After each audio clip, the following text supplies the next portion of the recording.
As we delve into trying to solve differential equations, I just want to remind you that we have learned that there are going to be three approaches to solving a differential equation, three ways that it'll look like when we come up with a quote solution unquote. The first way is the analytical approach, and that's where we actually come up with a formula that happens to work. Now this isn't always possible. Many differential equations have no formula that will work, or it may be that it's also just difficult to find a formula, but that one exists. So when this works and we're able to do it, it's great, because of course we always prefer to have formulas. We can do more with formulas. The second approach is the qualitative or graphical approach, and we'll talk about that.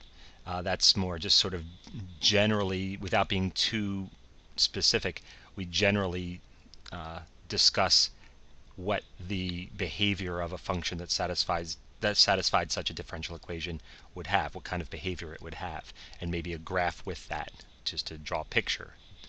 And then the third approach would be numerical, where we use the differential equation directly and grind out the numbers for the function, even if we never got the formula. Okay, so under analytical, the first possibility under analytical, which is always, a potentially viable approach, is to guess and check. So we did that with the all-important dy dt equals ky differential equation, the most important differential equation there is, and we knew the answer just because we knew how derivatives work from our Calc 1 experience, and so we ended up saying that that's the answer.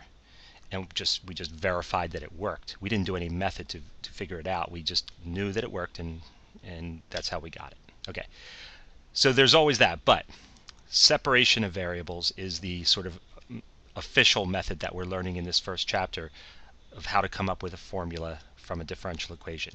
Now this does not always apply.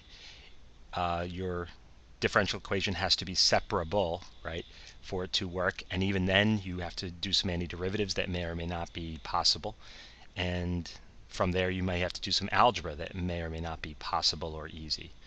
Okay. So I'm going to do two important examples that end up using separation of variables as the method, and so we will get a formula in the end. These will be examples of the analytical approach. They're both in the book, but I wanted to actually step through these models with you. Okay, so the first one is called a savings model. So this is going to be a money example. Let's suppose that we have some amount that is in a bank account or an investment. So A equals amount in account, and T is time. So A will be measured in dollars, and T will be measured in years typically. And those are going to be, that's our independent variable T and our dependent variable A. We'll also have some parameters, an interest rate R, an annual interest rate. We can, just for the sake of being concrete, let's put an actual number on it. Let's say it's 2%, so 0.02. Okay, now if that's the only thing, which is that there's money in this account and we are neither depositing more money or withdrawing money from it, and it's just sitting in there and gaining interest, well, in that case, that would mean that our amount would be growing at a 2% rate, right? Or that would be the rate of growth. It would be at 2%. And as we know, whenever the growth rate is a percentage, we have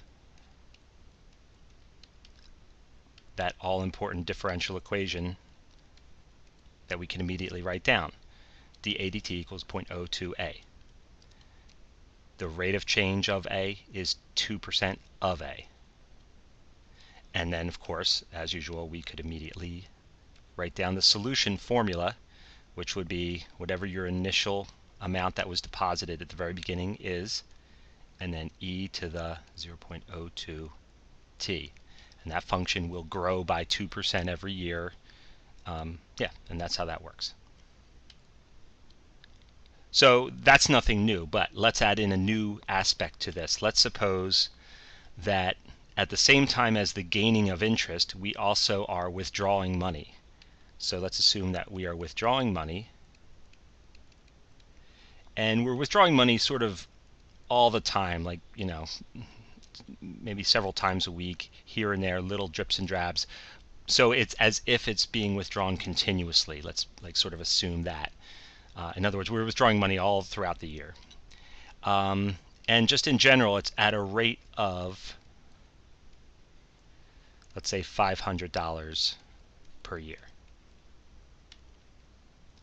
Now that's changing the situation, so our model is no longer applicable, or we have to tweak it at least. So, well, DADT, we still have 2% interest, so 0.02 times A is a positive part of DADT. That's going to go into how much A is growing per year. But at the same time, we are losing just a flat amount of 500 per year. So DADT, we also have to subtract 500. Now again, remember, in building these models, DADT, that's rate of change of A, that's going to be in dollars per year.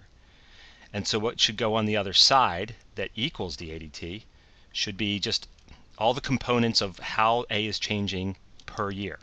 On one hand, it's growing by 2%, so that's 0.02 times itself. And on the other hand, it's losing 500. It's going down by 500 just because of the withdrawal. And that's just a constant 500. So the percent, of course, we have the A. On the constant, we don't have the A. It's literally just a constant term there. So this is our new model. This is our new model. And again, just for the sake of concreteness, let me also give a very specific initial condition. Let's say we start with $6,000. I hadn't mentioned that in the simpler version above, but let's assume $6,000 is our starting amount. Now what we can't do is write down the same formula. That was a solution to this differential equation. This is a different differential equation, and it doesn't seem like we changed much. We just subtracted 500, but that could radically change what the formula looks like. Okay, however, it is separable. So quick review, what does separable mean? Separable means that the right-hand side, you can separate all the A stuff and all the T stuff, and it's multiplication in between. Or division. We said division was okay too. So remember, we need stuff that just has A times stuff that just has T, or divided by. Now this qualifies because there is nothing that is, there is no T, so that could just be represented by, times 1. And the whole thing goes in for the A slot. So this qualifies. And we talked about that, how there is the special case where you could, if you're just one or the other, that counts as separable. But this is separable. In fact, I want to introduce another term, which is autonomous. And a differential equation is autonomous if exactly the situation where the independent variable does not show up. So the independent variable does not explicitly show up in the differential equation.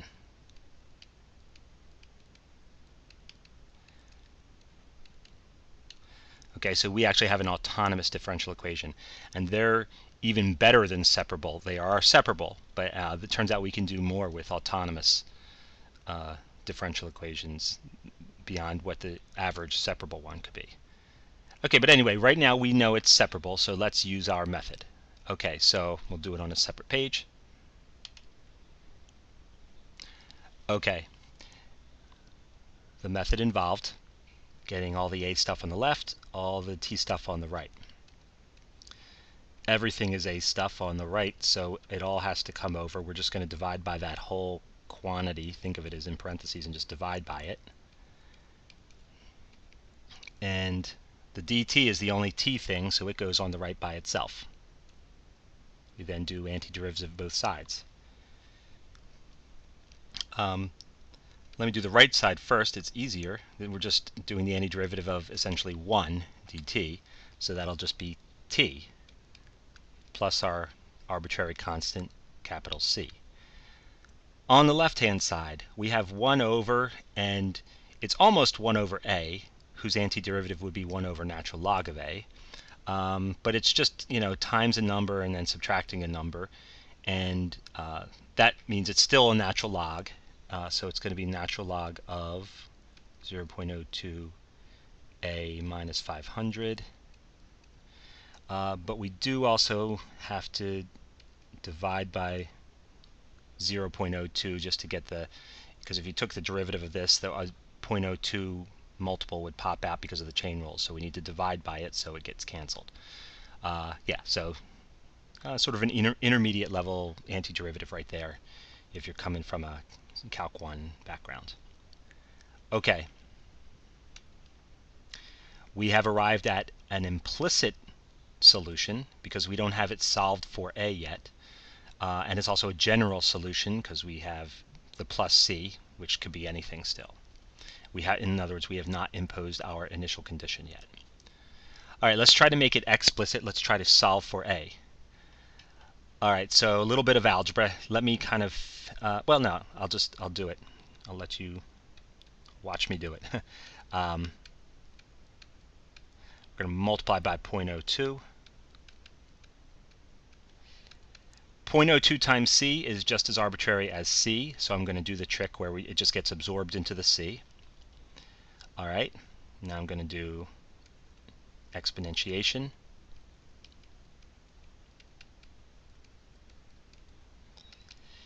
And so here we have e to something added, right? So we can break it up into two pieces multiplicatively. And here we'll have e to the c. But again, e to the c is almost as arbitrary as just c itself, so let's just call that c. Now we deal with the absolute values. If the absolute value of something equals this, then the thing inside the absolute value must be plus or minus this. So that's how I can drop the absolute values if I put a plus or minus over here.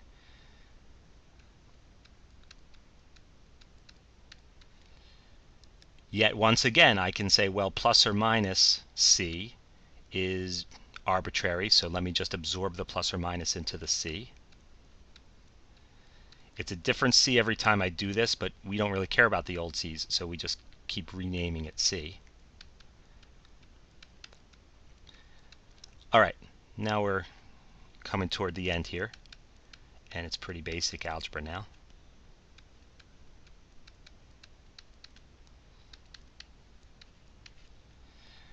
I'm going to divide by 0.02. One final time, c divided by 0.02, just call that c. And 500 divided by 0.02, 25,000. All right, so here is an explicit general solution, and it should satisfy our original differential equation. And we could check it and make sure that it does. Now let's actually figure out what the c is and get the specific solution that goes with our initial condition of, what was it again? I actually forget what it was, 6,000. So remember, a of 0 is 6,000. So that means that a is going to be 6,000 when we plug in a 0. And when we plug in a 0, the exponential becomes 1, so we just have c plus 25,000.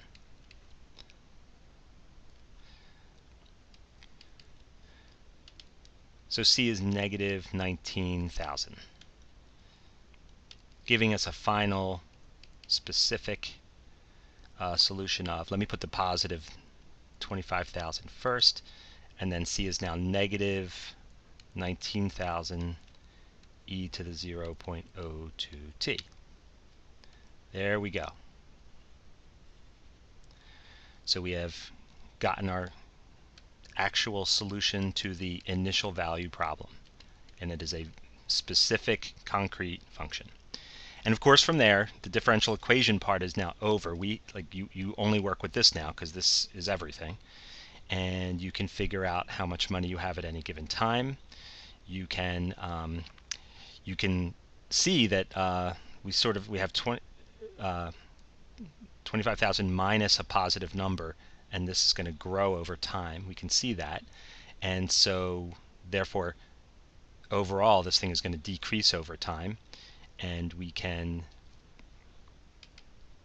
we could graph it, we could see what it looks like. It looks like it's going to hit 0 at some point, right? So you could ask, when does it hit 0? When do we run out of money? Let's answer that question. How about that? This is maybe a key question that could be asked, but just one of several questions that could now be asked. So we run out of money when our a is 0, so we set this equal to 0, and then it's just an algebra problem.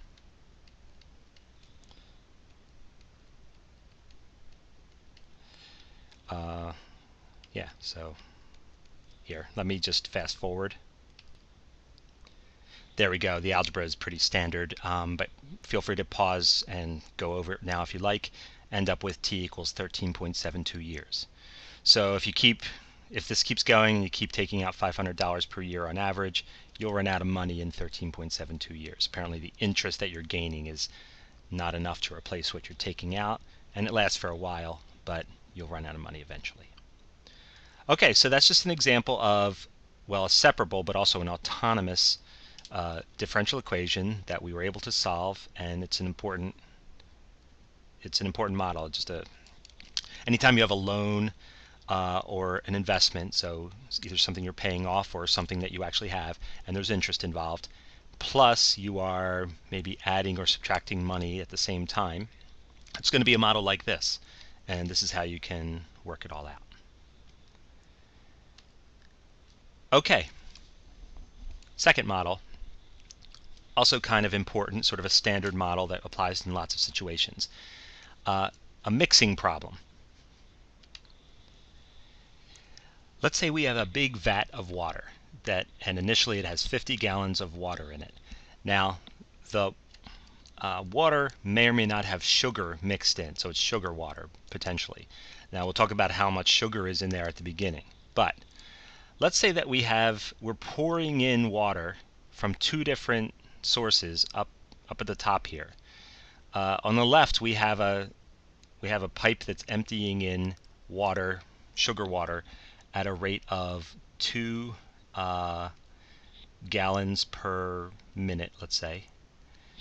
Not very fast, but 2 gallons per minute. Yeah, let's make it faster. Let's make it per second. And let's say that water has 5 tablespoons of sugar in every gallon. Okay. And then also on the other side we have another spout that's sending in 1 gallon of sugar water per second, but this is more sugary water. This has 12 tablespoons of sugar per gallon. At the same time, let's assume that there's a spout on the vat itself that will empty, that will allow some of the sugar water in the vat to exit, and it is leaving at 3 gallons per second. And that's good because obviously we're putting in 2 and 1. We're putting in 3 gallons every second, and we're taking out 3 gallons every second. So therefore this 50 gallons is actually going to stay constant. The total amount of water is not going to change. But what I hope you can appreciate is the amount of sugar in the water will change, right? It depends on what it's starting at, whatever it's starting at, and then we're adding sugar with the water in different amounts, these two ways. And of course it gets mixed in here, and then whatever's being mixed in here is also going to leave with the 3 gallons per second spout that's going out. So the question is, what's going to happen over time, both in the short run and in the long run? How much sugar will be in this vat at any given time? Let's put in an initial condition as well. Let's say that initially there's no sugar in the vat. Let's say that.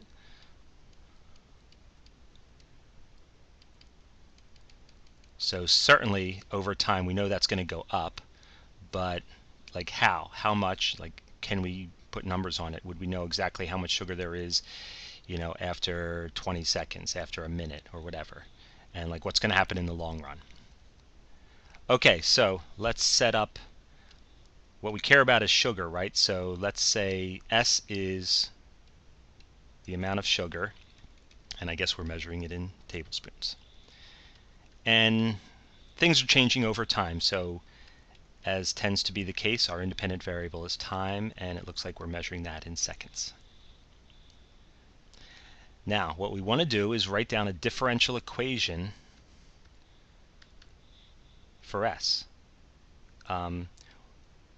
Actually, why is that what we want to do? Let me just pause for 1 minute and talk about that. Why is this a differential equation problem in the first place? Well, I don't know. Think about if you sort of have to answer that in a negative sense at first, in the way of what else could you do? So if you try to just write down a formula for S directly, I mean, I don't know. I don't know how to explain this other than to say, I don't know, think about that for a minute or two. Pause the video and try to think about that. That's a tall order. That's really hard. I wouldn't know how to just directly jump in and just based on this information write down a formula for the amount of sugar. And so this would be a hard problem if that's what we had to do. It would be a very hard problem. But instead, we're going to take this differential equation mode. We're going to try to write down a differential equation, and that's going to be easier. And then we'll go from there and solve the differential equation, and then we'll have the formula.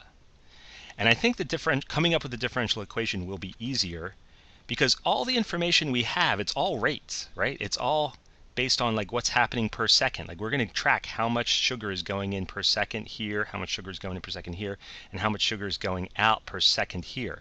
That's all sugar per second. That's all derivative information. So if you think about it, it totally makes sense that what we can write down at first is an expression for the derivative, not for S directly, at least not at first. I hope that makes some sense. That's why this is really this ends up being a differential equation problem to begin with. All right, well, let's get to it then. So, yeah, DSTT, this is literally how much the amount of sugar is changing per second, every second. So we look at this situation and we think, okay, every second, where are the changes? What are the changes? Well, there's an input of sugar right here. Now, 2 gallons of water every second, and every gallon has 5 tablespoons. So that would be 10 tablespoons of sugar every second, right? So, and that's just a constant amount. That is every second 10 tablespoons more of sugar coming in. Just the number 10. Okay. Over here, 1 gallon every second, and every gallon comes with 12 tablespoons of sugar. So I guess that's 12 tablespoons of sugar every second. So that's plus another 12. That's how much is coming in there. All right. Now, here's what's coming out. So we're going to lose sugar here. So this is going to be a negative term for our derivative. All right, let's see. Now, this one's a little bit trickier. It's not going to be constant because how much sugar is going to come out is going to be based on how sugary the water is at any given time. And the whole point is that's changing, right? So remember, what's inside here at any given time is not we don't know the number, it's just S tablespoons of sugar is in there. Now that means that it's S over 50 tablespoons in every gallon, right? Because there's 50 gallons, so that those S tablespoons are spread out through the 50 gallons of water. So S over 50, please excuse my S's and 5's look a little bit alike, S over 50 tablespoons in every gallon. Now, every second, 3 gallons is coming out. So I think if we multiply that by 3, that'll be how many tablespoons of sugar is leaving every second. Okay, so I hope you followed that reasoning. Back up and go over that again if you want in the video. But yeah, minus 3 over 50 times S. I'll just kind of make it a coefficient times S, make it look like that. And that's it. Those are the only 3 ways that S could be changing, right? 2 ins and 1 out. So 2 positives and 1 negative term in our differential equation. All right, just to rewrite it,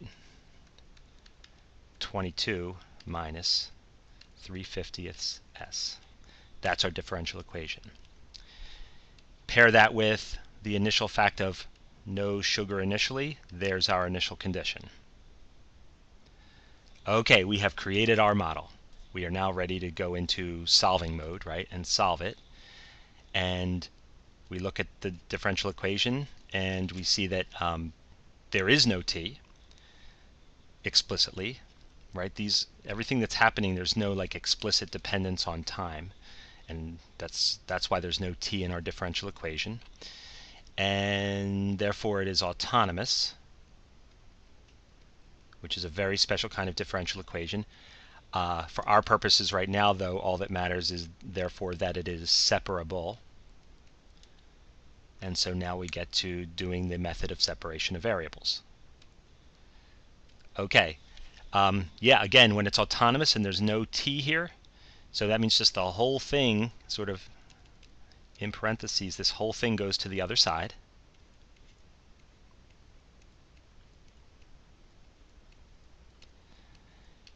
And you'll see as we do this, the math and the calculus are going to be very, very similar to what we just did in the savings money model. Everything's sort of the same form. It's just some numbers are different.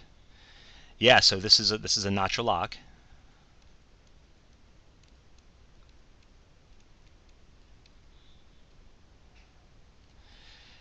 We have to divide by -3/50. And then over here, just the antiderivative of 1 is t with a plus c. We now try to get an explicit solution for s, so we're going to try to solve for s. I'll do this one more time. I'll keep it in the video. I won't fast forward. Let's see. So bring that -50/3 over to this side, absorb it into the c. Exponentiate.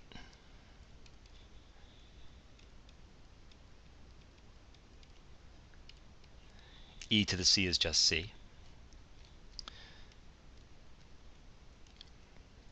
Get rid of the absolute values, which really would give you a plus or minus over on the right, but again, absorb that into the c. Let me put the c in front now.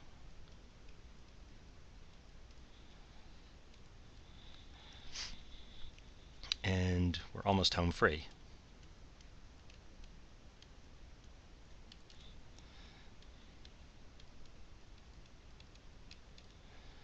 Feel free to fast forward if you don't want to follow along with this or you think you got it. One more time, I'm going to multiply by -50/3 to cancel. That gets absorbed into the c. So here we'll get plus 22 times 50/3.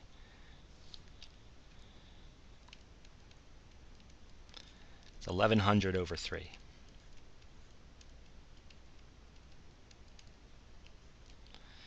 Okay, there we go. That's a general solution. Doesn't have the initial condition baked into it yet. That c could be anything, and that would correspond to different starting points. Okay, but that is the general solution. Our starting point was 0.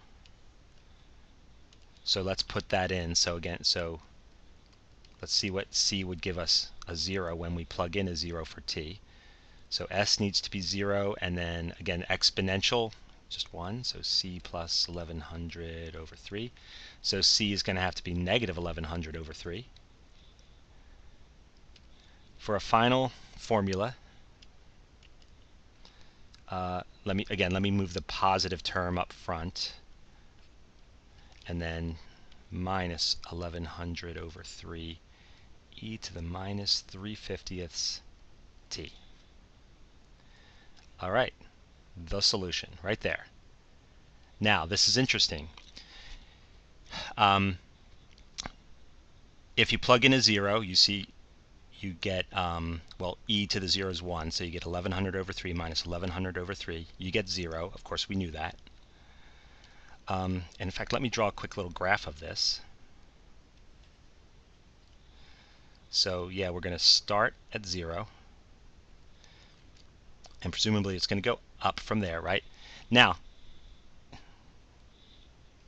how's your knowledge of exponential function behavior? E to a positive number times t, of course, grows exponentially. E to a negative number times t, of course, decays, dies off to 0 over time. It never gets to 0, but it gets small pretty quickly and dies off. It approaches 0. So what we have is 1100 over 3, which, by the way, what is that? That's like 366 and 2/3. So let me mark that off on my scale here. Right? And over time, this piece, which is subtracting at first a good amount, right? This piece is going to make this get smaller and smaller and smaller and smaller. So we're subtracting less and less and less and less, which means over time we're pretty much going to be at 366 and 2/3. So here's how I would draw that, right? We're going to get closer and closer and closer to 366 and 2/3, and it's going to level off there because the difference, right? This piece is decaying to 0 over time. So this has to be my behavior. This is my picture. So the salt in the vat starts at 0. At first it's going to grow pretty fast. That makes sense because we're inputting, did I say salt or sugar? We're inputting sugar. And it's going to grow, grow, grow. But over time, we're going to reach a kind of equilibrium, right? Where the amount that's going in will equal the amount that's going out, because eventually the vat itself will have enough sugar that we're losing a lot of sugar when it comes out this spout down here, and then that'll balance over time. And that's what we're seeing right here, where it's pretty much balanced, and we're just at an ultimately constant rate of sugar in our water. So that's great. So we got our formula, and of course, once you have your formula, you have everything. So yeah, we could plug specific numbers in and get the exact numbers for how much sugar there was after 10 seconds or something like that. But maybe more important is just this. This is like the qualitative picture. Now we got our analytical formula and then drew, then worked out the qualitative behavior with a graph. And in the future, we'll maybe go right to this from the differential equation. That's the qualitative approach. But that's always important, right? To just have an understanding of what your quantity is going to do over time, just qualitatively, And in fact, if I could just do one more thing with this problem, this is the solution that starts at 0. If we had a different, let's say that we started with 100 tablespoons of sugar in there, just from the get-go. Okay, well then, and I will do a little fast forward. That's just going to change what C is, right? Well, actually, you know what? I won't fast forward. Let me just talk it through briefly. I mean, you can see in the general formula, right? That'll change what C is, but it'll be some number. So you'll get 1100 over 3 minus, something, e to the minus 3 over 50t. I guess the only thing it will end up being negative. Let me just tell you that it does come out negative. That's the only thing that's not obvious here. But it'll be some number. It'll be minus some number. And you see it's kind of the same deal.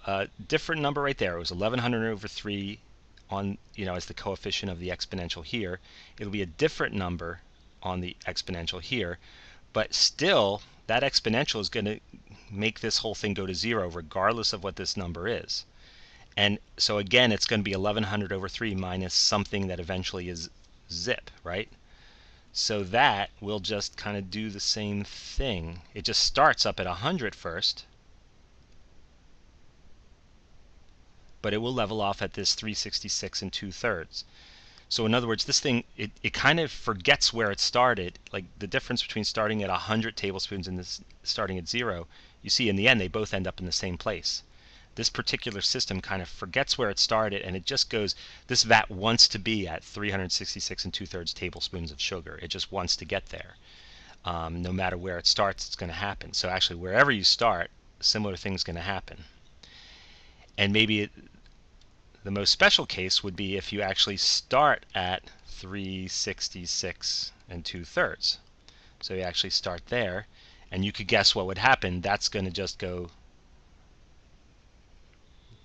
horizontal. That's going to be a constant function solution. So your function actually will be, what happens is your c ends up being 0. And so you will just get 1100 over 3, which, yeah, 366 and 2/3. The c ends up being 0 in this case. I'll let you work out the details, but you'll see that's exactly what happens. Okay. And finally, you could even start above. Maybe it's more sugary than 366 and 2/3 at the beginning. Okay, and then in that case, you'll get yet another C, but it'll still go down like that. Okay, so you get the idea. So this is the behavior of this sort of regardless of where you start, what your initial S is. Okay.